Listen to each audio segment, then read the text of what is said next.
요즘 신문에 여러 가지 국내 정치도 있고 사회도 있고 경제도 있지만 또 하나의 이슈가 우리나라의 일은 아니지만 그래도 참조해야 될 뉴스가 요즘 신문에 크게 보도되고 있습니다. 그것은 다른 것이 아니라 일본인데요. 일본의 이제 보고서가 만들어졌는데 마스더 보고서라고 이름하여 연구 결과가 발표가 됐는데요. 앞으로 20년 안에 일본이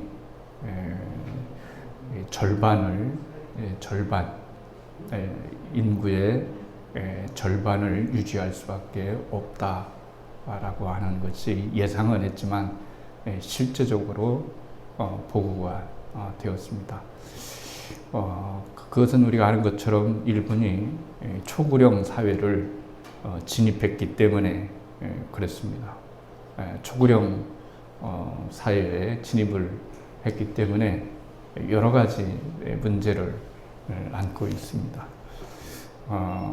이제 초고령 사회를 진입하고 있기 때문에 사람들이 이제 굉장히 미래에 대한 그런 발전이나 그런 희망이 일본에 점점 사라지게 되는 것을 알 수가 있습니다. 뒷받침해주는 젊은이들이 있어야 되는데 뒷받침해주는 젊은이들이 없기 때문에 앞으로 20년이 지나면은 이제 도시가 896개가 없어지니까 그곳에 살았던 많은 사람들이 이제 죽게 되니까 아파트도 텅텅 비게 되어지고 그러면은 여러 가지 사회적인 그런 문제를 안게 된다라고 하는 겁니다. 우리 일본을 부러워할 때가 있습니다. 왜냐하면은 복지시설도 나름대로 잘 되어 있고 또 재난에 대한 대비도 잘 되어 있고 무엇보다도 웰빙, 일본 사람들의 특징이 건강하게 오래 잘 사는 겁니다. 몇 번 말씀을 드렸지만은 사람이 굉장히 지혜로운 것 같지만 지혜롭지를 못합니다. 왜냐하면 진정으로 우리가 바라봐야 될 것은 뭐냐면 준비해야 될 것은 노후 대책이 아니고 사실은 사후 대책입니다. 죽고 난 다음에 어떻게 할 것인가 라고 하는 거죠. 죽고 난 다음에 아까 권사님도 기도했던 것처럼 정말로 천국에 갈 수 있을 것인지 구원은 정말 받았는지 이러한 물음은 우리들에게 굉장히 중요한 그런 물음이다 이렇게 말을 할 수가 있습니다. 그렇기 때문에 우리가 꼭 알아야 될 것은 신앙생활에서 가장 중요한 것은 내가 진정으로 구원을 받았는가 하는 것이 굉장히 중요합니다. 그리고 사후 대책이 굉장히 중요합니다. 태어날 때는 순번으로 태어나지만 죽을 때는 순번이 없이 언제 어떻게 어떤 모습으로 죽을 것인가 라고 하는 것은 아무도 예상을 하지를 못하기 때문에 그렇습니다.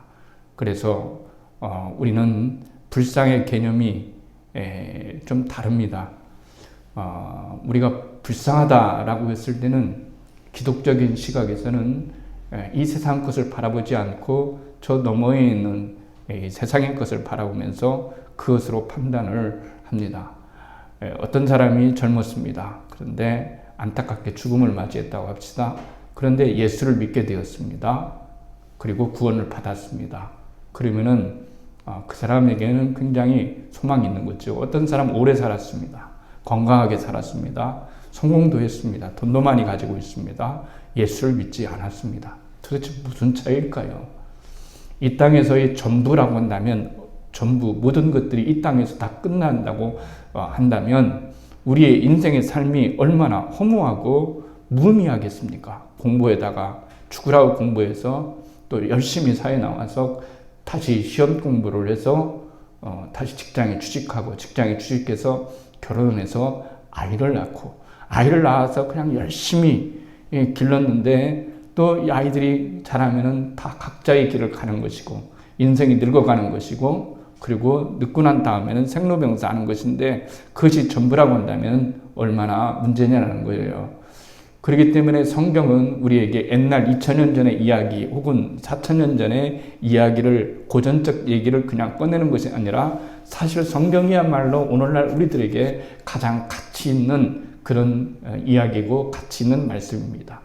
왜냐하면 우리가 이 땅에 어떻게 살아갈 것인지 어디서부터 우리가 왔는지 앞으로 어디로 돌아가야 되는지 인간의 문제는 어떻게 해서 생겨났으며 어떤 문제를 안고 있는지를 얘기해 주는 것이 성경이기 때문에 그렇습니다. 어떤 철학자나 어떤 사람의 이야기가 우리의 인생을 책임지지를 못합니다. 그러나 성경은 우리들의 인생의 모든 문제를 답해주고 있고 그리고 말씀해주고 있기 때문에 성경이야말로 오늘날 말씀이야말로 오늘날 이 시대에 우리가 꼭 긴급하게 들어가야 되고 적용시키면서 살아가야 되는 그런 말씀이라고 말을 할 수가 있습니다. 출애굽 17장 굉장히 중요합니다. 우리 오늘 고린도전서를 읽었습니다. 그렇지만 오늘 본문의 이야기는 사실은 출애굽기 17장입니다. 17장에 들어가면은 하나님께서 이렇게 말씀하십니다. 신광야에서 떠나서 루비딤으로 가라 이랬습니다. 하나님이 가라 하셨어요. 루비딤에 갔더니 정말 무슨 뭐 좋은 거 있는 줄 알고 갔습니다. 그랬더니 일단은 그들에게 부딪히는 시험이 있었는데 바로 먹을 물이 전혀 없었다는 거예요. 먹을 물이 전혀 없어요. 그러다 보니까 막 사람들이 불평하게 됩니다. 목마름에 대해서 경험을 많이 하신 적이 있죠. 사람이 갈증이 타면은 물을 못 먹게 되면은 굉장히 욕구불만이 많이 생기는 거죠. 그러니까 성경은 이 무리바 사건을 통해서 우리들에게 귀한 말씀을 해주시고 있는데 먹을 물이 없어요. 그러니까 물을 내라고 모세에게 불평과 원망을 하게 됩니다. 그때 모세가 하나님께 나가서 기도합니다. 인생의 법칙, 살아가는 방법이 성경에 나와 있습니다. 우리가 어떤 일을 봉착했을 때, 누군가에게 비난을 받았을 때, 누군가에게 실망이 되었을 때 어떻게 해야 될까요? 1차적으로 우리가 상대해야 될 것은 하나님이시라는 것을 우리들에게 말씀을 해주시고 있습니다. 왜냐하면 그 사람의 마음을 움직이는 것도 하나님이시고 그 문제를 열쇠를 풀 수 있는 그 열쇠를 가지고 계신 분도 하나님이시기 때문에 모세는 언제나 기도의 사람이었어요. 사람에게 어떤 것이 일이 닥쳐오고 또 기분이 나쁘고 상할 때에 그것을 폭발해 버리는 것이 아니라 일단은 그것을 가지고 하나님께 나가서 하나님께 기도를 했어요. 기도를 했습니다. 인생에 있어서 어떤 사건을 안 만나고 힘들지 않는 사람은 없어요. 그럴 때 우리가 먼저 해야 될 것은 뭐냐면 모세의 이야기를 귀담아 듣는 거예요. 성경을 읽을 때 같이 배울 때 뭐 때문에 배우는 거겠어요? 다른 것 때문에 배우는 것이 아니에요. 우리가 이 성경을 통해서 우리 인생을 배우는 것입니다. 인생의 푸는 열쇠가 성경에 있기 때문에 그렇습니다.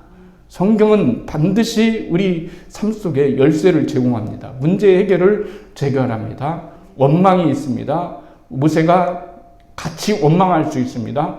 대적하는 자에게 같이 대적할 수 있습니다. 그런데 그렇게 하지 아니하고 그는 하나님께 나가서 기도를 합니다. 그랬더니 하나님께서 그 문제를 풀 수 있는 그 은혜를 베풀어 주시는데 뭐라고 은혜를 베풀어 주시냐면은 바로 네가 일단은 장로들과 함께 지팡이를 가지고 산 꼭대기로 올라가라 그랬습니다. 아니, 물을 찾는데 산 꼭대기에 올라가면 물이 있을까요? 밑으로 내려가야 물이 있지 않겠습니까? 높은 꼭대기에 올라가라는 거예요. 하나님께 순종을 했어요. 이게 굉장히 어려운 얘기입니다. 인생을 살다 보면은 전혀 다른 곳에 답이 있을 수가 있다는 사실 또한 우리가 생각해 볼 필요가 있습니다. 그렇지 않겠습니까? 모세가 하나님의 말씀대로 순복을 해서 장로들을 데리고서 이제 지팡이를 가지고 호렙 시내산에 올라갔어요. 그랬더니 하나님께서 뭐라고 말씀하시냐면 그것으로 반석을 치라. 그러면은 물이 나올 것이다. 이 말이에요. 그렇다고 해서 우리가 물이 없으면은 산꼭대기에 올라가가지고 믿음을 가지고 반석을 치겠다. 백날 쳐봐도 물은 안 나옵니다. 제가 확실하게 얘기해 드리는데 40일 금식기도 거기 하고서 반석에다 쳐도 안 나옵니다. 그럼 왜 그때는 되고 지금은 안 될까요? 오늘 이 본문의 초점이 그건 거예요. 바로 그 자리를 뭐라고 얘기했냐면은 마사라고 이름을 지었고 또 무리바라 이름을 지었다는 거예요. 그 말은 무슨 말이냐면 마사는 시험하다라고 하는 얘기고 무리바는 다툰다라고 하는 뜻이에요. 그러니까 이 내용이 어떻게 형성되었냐면 하나님을 시험하는 거죠. 하나님이 가장 싫어하는 것이 뭘까요? 시험하는 거예요. 여러분도 누가 시험을 해보세요. 기분이 안 좋잖아요. 그렇죠? 시험을 긴지 아닌지 시험을 해봐요. 믿지 않고 시험을 해봐요. 이거 굉장히 자존심이 상하는 일이죠. 이스라엘 백성들이 여러분 물이 없어요. 당장 물이 없어요. 여러분 우리가 올라가서 아까 왜 그거 40일이 아니라 400일을 금식해도 반석을 치면은 물이 안 나는 이유가 뭘까요? 여러분 물이 존재하기 때문에 그런 거예요. 생수 하나 사가지고 가면 될 거 아니에요. 구태여 생수가 있는데 500원짜리 생수가 있는데 그거 하나 차고 가면 되는 것이지 구태여 나는 하나님의 기적을 보겠다고 40일 50일 금식해서 반석을 쳐도 반석은 절대 물이 안 나옵니다. 오히려 하나님을 시험하게 되는 것이죠. 시험하게 되는 거예요. 그렇기 때문에 주님은 뭐라고 말씀을 하시냐면은 이렇게 말씀하시는 거예요. 우리들에게 진정으로 중요한 것은 너희들이 어떤 일을 만날 때 나를 시험하지 않는 것이다. 나와 다투지 않는 것이다 그랬어요. 표면적으로는 이스라엘 백성이 하나님과 다투는 일이 있는 것이 아닌데 누구하고 다투냐면 모세와 다투는 거죠. 그것은 근본적으로 하나님에 대한 신뢰가 없기 때문에 그런 겁니다. 왜 그런 걸까요? 주님께서 신광야를 떠나서 루비딤에 가라고 한 것은 하나님이시기 때문에 그런 거예요. 하나님이 가시라고 그랬는데 가라고 갔는데 물이 없다면 그것은 나의 책임이 아니고 하나님의 책임인 거예요. 그렇다면 우리의 인생에서 중요한 건 뭘까요? 하나님이 죽일지 살릴지는 것은 하나님께 맡기는 거예요. 신앙은 모험입니다. 하나님이 나를 살리실 것 같으면 내가 맡기고 하나님께서 나를 안 살릴 것 같으면 빨리 지금이라도 내 살 길 찾아가야지라는 것이 아니라 그런 존재가 아니에요. 그래서 하나님과의 관계가 인격적 관계라고 하는 것은 정말로 중요한 사실은 뭐냐면 어떤 상황 가운데서도 하나님을 인격적으로 믿는 것은 굉장히 중요한 일이기 때문에 그런 거예요. 하나님께서 만나도 주셨지 않습니까? 광야에서 먹을 것이 없어요. 살 것도 없어요. 하나님이 만나를 주셨어요. 만나를 주셨다고 한다면 마실 물도 당연히 여러분 주실 것이에요. 그런데 이게 사람이라는 게 말이죠. 빈덕이 심한 거예요. 신앙이 그래서는 안 된다는 얘기예요. 하나님께서 정말 우리에게 먹을 것만 주어도 감지덕지다라고 생각을 했는데 막 맨날 안식일만 빼놓고는 만나가 내리니까요. 이스라엘 백성들이 입맛이 이제는 옛날 같지 않은 거예요. 이 만나만 먹으니까 이거 더 이상 먹을 것이 없네. 지겹다. 아침에도 만나, 점심에도 만나, 저녁에도 만나, 내일도 만나, 모레도 만나. 이 만나만 이렇게 하니까 말이죠. 이거 입맛이 변한 거죠. 우리 인생이 그런 거예요. 우리가 신앙생활 할 때도 그렇습니다. 우리의 신앙생활의 맛이 변하면은 안 된다는 거예요. 하나님께 나아갔을 때 하나님을 바라보는 그런 믿음과 그런 은혜가 우리들 가운데 있어야 된다는 것을 우리들에게 말씀을 해주시고 있는 거예요. 여기서 중요한 것은 이스라엘이 원망에게 백성에게 어떻게 했냐가 중요한 거예요. 우리는 성경을 읽을 때 아마 그럴 수 있는 거야. 감히 하나님을 원망해?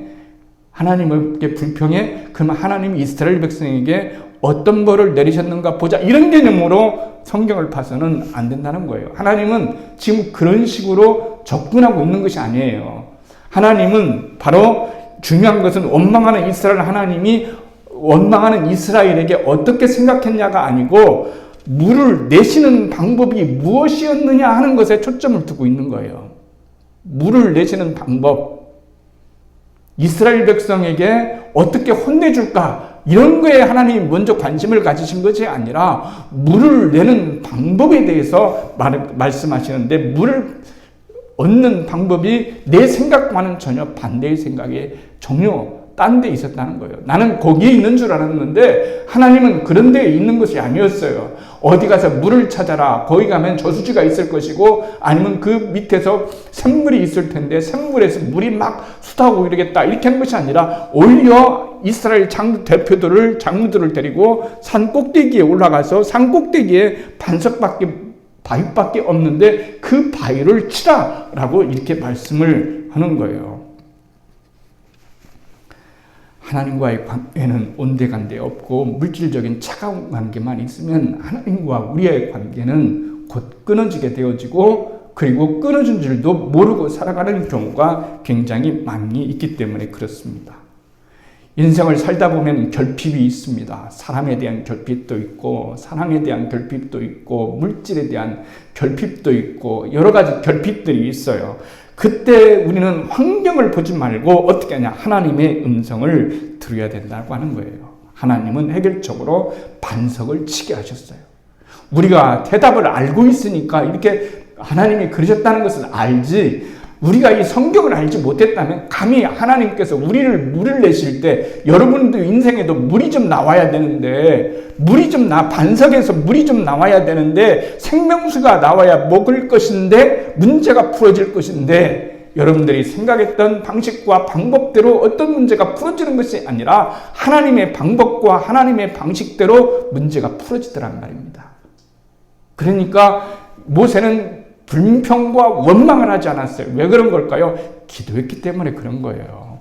기도하는 것과 안 하는 것과의 차이가 여러분 어디에서 나타날까요? 기도하니까 원망이 사라지는 거예요. 불평이 사라지는 겁니다. 왜 사라지는 걸까요? 하나님을 믿으니까. 하나님이 해결해 주실 것을 믿으니까, 하나님의 뜻 속에는 모든 것들이 다 들어있으니까 진정으로 거기에서 하나님과의 나와의 관계가 더욱더 신뢰의 관계가 들어가게 되는 것을 알 수가 있습니다. 그래서 우리는 결핍 속에서는 환경을 보지 말고 하나님의 음성을 들어야 됩니다. 하나님이 나에게 뭐라고 말씀하시는가 하는 것을 들을 수가 있어야 됩니다. 하나님은 해결적으로 반석을 치게 하셨어요. 그러면 이 반석이 무엇이냐라고 하는 것을 얘기하려는 거예요. 여기까지 우리가 잘 알고 있어요. 그런데 성경은 해석이지 않습니까? 바울이 놀라운 해석을 하고 있어요.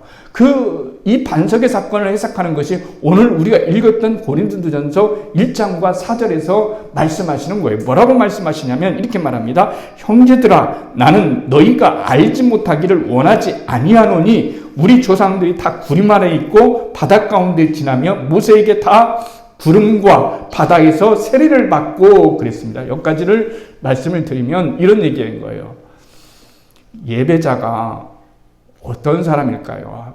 예배에 대해서 말씀을 드리겠지만은 예배자와 참여자가 있는 거예요. 예배에 참여자가 있고 또 예배를 드리는 자가 있어요. 그러면 누구나 다 예배를 드렸다고 해서 예배의 참여자가 될까요, 여러분? 절대 그렇게 될 수가 없어요. 옆집 아줌마를 데려왔어요. 그냥 한번 교회 와봐. 교회 와서 예배를 드려봐. 그러면 하나님 살아계시는 것을 느낄 거야 하면서 데려와서 자리에 앉혔어요. 그 사람이 그 아줌마가 처음으로 예배를 드리게 됐어요. 이 사람은 구도자이고 예배의 참여자이지 예배를 드리는 자는 아직 아니에요. 왜 그런 걸까요? 예배를 드리려면 드리는 대상에 대한 신뢰와 인정이 있어야 되는 거예요. 그분이 어떤 분이신지, 그분이 내 죄를 사해 주신 분이시고 하나님이 이 세상을 만드시고 하는 그런 고백이 있어야 되는 거예요. 그래야 성도가 만들어지는 거예요. 그래서 세례가 굉장히 중요하다고 말할 수가 있습니다. 세례라고 하는 것은 이건 공적인 고백이에요. 내가 혼자 고백하는 것이 아니라 모든 사람에게 세례를 받을 때 그러지 않습니까? 하나님이 당신의 아버지인 것을 믿고 예수 그리스도께서 우리를 위해서 십자가에 못 박혀 죽으신 것을 진심으로 믿습니까? 라고 이렇게 물었을 때 네, 그런 거예요. 이렇게 했을 때 이 사람이 예배자가 여러분 되는 거예요. 그러니까 이스라엘 백성들이 이제 하나님의 백성이 돼야 돼요. 근데 신학적 개념으로 어떻게 될 수가 있을까요? 해석이 되는 거죠. 모두가 다 그 죽음의 홍해 바다를 건넜을 때 이 사람들은 단체적으로 하나님께 세례를 받았다. 그래서 하나님의 백성이 되었다는 것이 구약 사건에 대한 신약의 해석을 우리들에게 말씀해 주시는 거예요. 그 다음에 오늘 본문 얘기를 하는데요. 이렇게 말씀하는 거예요. 다 같은 신령한 음식을 먹으며, 신령한 음식을 먹었어요. 왜 신령한 음식을 먹었을까요? 하나님이 주신 거니까 신령한 거예요. 하나님이 주시는 거니까 신령한 거죠. 좋은 거죠. 같은 시계도 있어요. 추신수 선수가 미국에서 야구를 하다가 이제 나이도 찼고 그쪽에서는 이제 더 이상 비전이 없죠. 나이도 있고. 그러니까 데이터로 분석해 보면 앞으로 더 잘할 확률이 젊을 때처럼 없으니까 국내에서 뛰기로 했어요. 신문을 보니까 추신수 선수가 선물을 하나 해줬어요. 선물을 그 후배에게 어떤 데는 시계를 하나 사줬어요. 그래가지고 이 후배가 너무 좋아하는 거예요. 세계적인 대선수가 나한테 특별하게 한정판이 되어 있는 그 특별한 시계를 나에게 줬다. 그렇게 좋아하면서 그렇게 그런 기사를 놨어요, 여러분. 한 선수가 도대체 그 선수가 우리를 생명을 구원해 줬어요? 아니면은 우리의 죄를 용서해 주셨나요? 아무런 의미 없어요. 그냥 돈 많이 벌었고 그냥 유명한 선수고 언젠가도 그도 어떻게 죽을지 모르는 것이고 그래요. 그런데 선물 하나 그 사람한테 받았다고 나뉘는 거죠. 대통령이 줘보세요. 더 난리라고 하지 않겠어요? 근데 하나님이 주신 음료, 하나님이 주신 만나, 이거니까 의미가 있는 거예요. 신령한 의미가 있는 거예요. 그러니까 가난한 날의 행복이라는 게 뭔지 아십니까? 작은 교회의 기쁨과 능력은 어디서 나타나는 줄 아십니까? 돈이 창고에 재정에 넘쳐 흐르지 않아도 하나님이 때가 되면은 입히시고, 하나님이 때가 되면 먹이시고, 하나님이 때가 되면 일을 하시고, 이런 역사를 하기 때문에 그것이 값진 것이 되는 거예요. 그것이 나를 통해서 역사하든 누구를 통해서 역사하든 하나님이 누군가를 통해서 교회를 지키시고 교회를 살리시고 교회를 인도하시는 하나님의 놀라운 역사가 있기 때문에 우리는 그것을 보면서 감동을 하는 거예요. 감격을 하는 거예요. 여러분. 그렇지 않겠어요? 여러분 생각해서 보십시오. 가나안 땅에 들어갔을 때 이스라엘 백성이 먹은 음식을 구경하고 싶어요. 광야 시절 때 하나님이 직접 내려주신 만나를 보고 싶어요.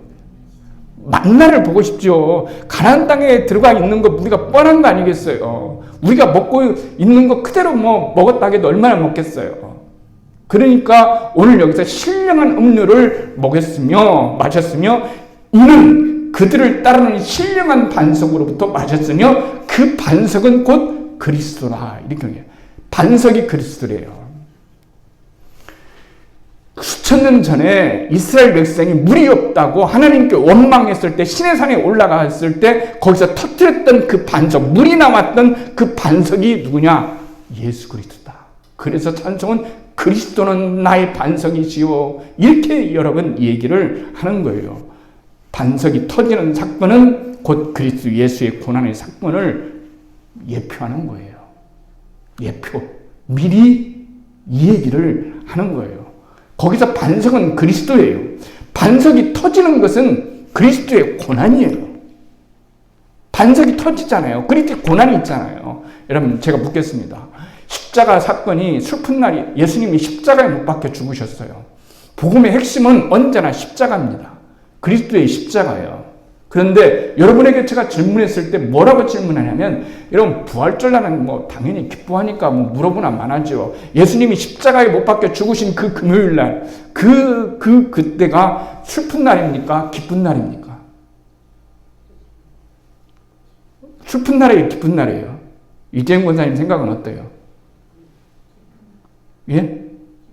왜 기쁜 날입니까? 그래, 맞아요. 우리는 금요일 날을 찔찔 짜고 뭐 이런 것은 아니에요. 왜냐하면은 우리가 예수님이 나를 위해서 십자가에 못 박혀 죽으셨다는 사건이 아픈 사실이긴 하지만 그 사건이 없었으면 당신과 나와의 존재의 의미가 없어지는 거예요. 구원이 없어지는 거예요. 그날은 기쁜 날일 때, 그날은 이날일 때 예수님이 부활하신 날도 중요하지만 십자가의 사건이 없었다면 우리는 하나님이 누구신지를 모르고 예수님이 누구신지를 모르고 내가 얼마나 죄악된 인생이며 구원받아야 될 그런 조건의 인생인가를 우리는 알지를 못하는 거예요. 그렇기 때문에 십자가의 사건은 우리들에게 놀라운 기쁨과 우리에게 희망을 주는 그런 사건인 거예요. 거기서 솟아냈던 생수는 그리스도의 십자가의 보혈로 말미암아 성도들이 누리게 되는 생명을 말씀해 주시는 거죠. 불신하는 세상에 살고 있습니다. 기독교는 지성을 건드립니다. 그래서 지성인이라고 생각하는 사람들은 반기독교를 생각합니다. 왜 그런 걸까요? 기독교에서 하는 말이 지성을 건드리기 때문에 그런 거예요. 당신들은 다 죄인이다. 내가 언제 죄를 졌는데 죄인이냐. 아무리 생각해도 나는 죄인이 아니다. 이러는 거죠. 그렇지만 성경은 분명하게 얘기합니다. 누구든지 이 땅에서 죄인 아닌 자가 없고 구원 필요하지 않는 자가 결코 없다는 것을 우리들에게 말씀을 해주시고 있는 거예요. 그래서 십자가의 도가 멸망하는 사람들에게는 미련한 것이고 구원받는 우리들에게는 하나님의 능력인 거예요. 하나님의 능력인 거예요. 여기서 표시하는 것은 뭘까요? 우리가 신앙생활하면서 말씀으로 반석이처럼 단단한 내 고집과 내 아집과 내 생각을 깨트리는 것이 중요한 거예요. 깨트림이 있어야 되는 거예요. 깨트림이 없이는 생수가 나올 수가 없어요. 예수 그리스도와 우리가 연합이 됐다는 말씀은 그런 거예요. 그리스도께서 반석을 내시기 위해서, 생명을 물을 내시기 위해서, 십자가에 피를 흘리시기 위해서, 그 보배로운 피를 흘리시기 위해서 십자가의 못을 박혔다면은 오늘 우리들에게도 그리스도의 고난에 동참하는 것이죠. 말씀이신 하나님의 말씀의 능력으로 우리의 심령을 깨트려서 우리가 심령을 깨트렸을 때 비로소 거기서 뭐가 나오는 거예요? 반석에서 물이 나오는 거예요. 안 깨트려지니까 안 나오는 거예요. 이 지팡이로 말이죠. 너를 치니까 안 되는 거예요. 나를 치야 되는 거예요.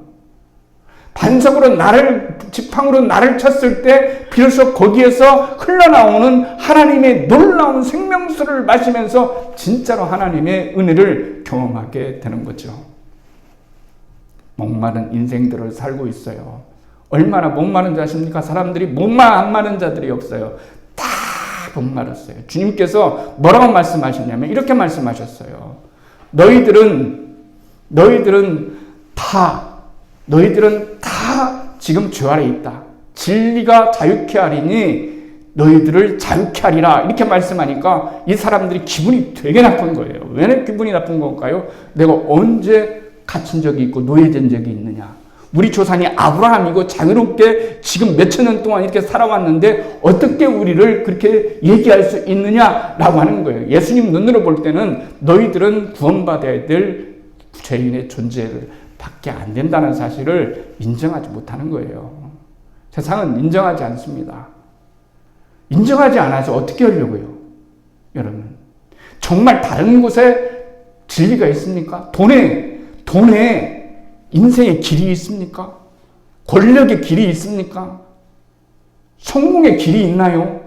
인간의 끝은 어떻게 되는 걸까요? 시간이 되면 다 은퇴하지 않습니까? 인생의 은퇴를 하게 되어지고 생명도 이제는 은퇴를 하게 되었을 때 마지막으로 하나님 앞에 서야 되는데 싫든 좋든 믿든 안 믿든 그건 상관이 없습니다. 우리 모두는 다 하나님 앞에 서야 되는데 그때 어떻게 하시겠다는 하는 겁니까?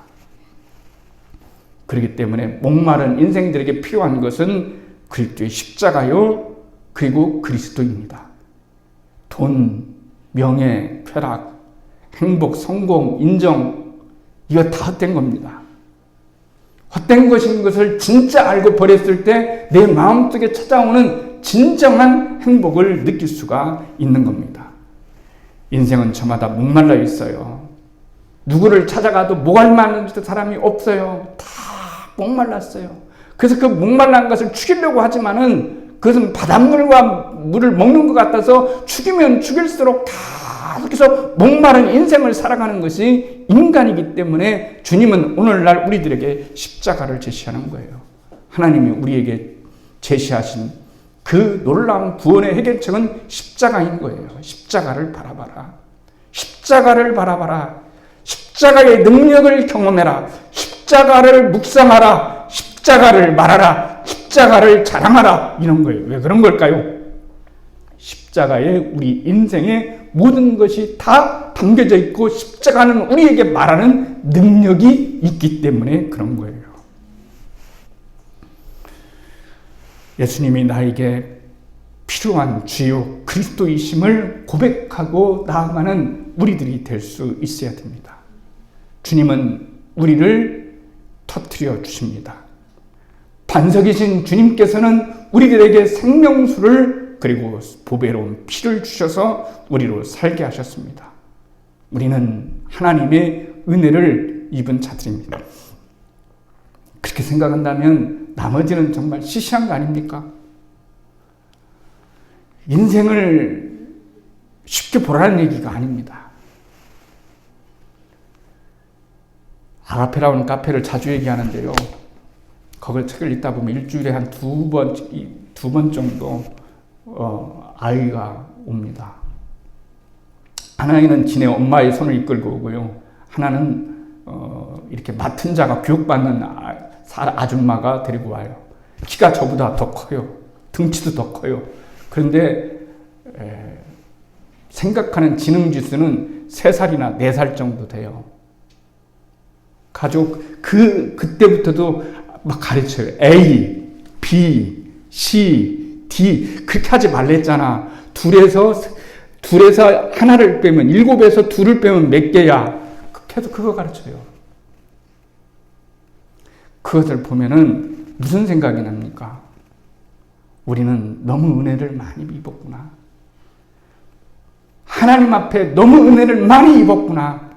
그분들에게 입장에 있어서 자식이 그냥 잘나거나 똑똑하지 않아도 좋으니까 그냥 평범하기만 해도 좋겠다. 그런 생각 들지 않았겠어요? 그냥 평범하기만 하면 그냥 소원이 없겠다. 이런 생각 들지 않겠어요? 인생의 모든 분야에서 우리가 하나님의 은혜를 잊고 살지 않겠습니까? 여러분, 인간은 그만큼 교만덩어리인 거예요. 못 견뎌요. 하나님의 말씀을 얘기해도 못 견디는 거예요. 너희들은 죄인이다 인정해라. 너희들이 살 길은 이것이다 인정해라. 너희들이 예수 그리스도를 바라보면 살 수 있다. 너희들의 지성으로는, 그리고 현대의 지성으로는 인간을 구원하거나 인간을 진정으로 회복시킬 수 없다라고 인정해라 이래도 절대로 듣지 않습니다. 인간은 그만큼 하나님 없이도 살 수 있다고 하는 그런 자존감으로 똘똘이 뭉쳐있기 때문에 그렇습니다. 오늘 주님께서 우리들에게 무리바의 반석을 통해서 사건을 통해서 말씀하시는 것은 무엇입니까? 그리스도의 십자가와 그리스도의 고난은 바로 우리들을 위한 것이고, 또한 반석이 터져서 이스라엘 백성들에게 참으로 생명의 음료를 주셨던 것처럼 오늘날 보배로운 피는 우리로 하여금 우리 인생을 힘있게 살아갈 수 있는 능력이 되고 힘이 된다는 사실을 우리는 기억해야 됩니다.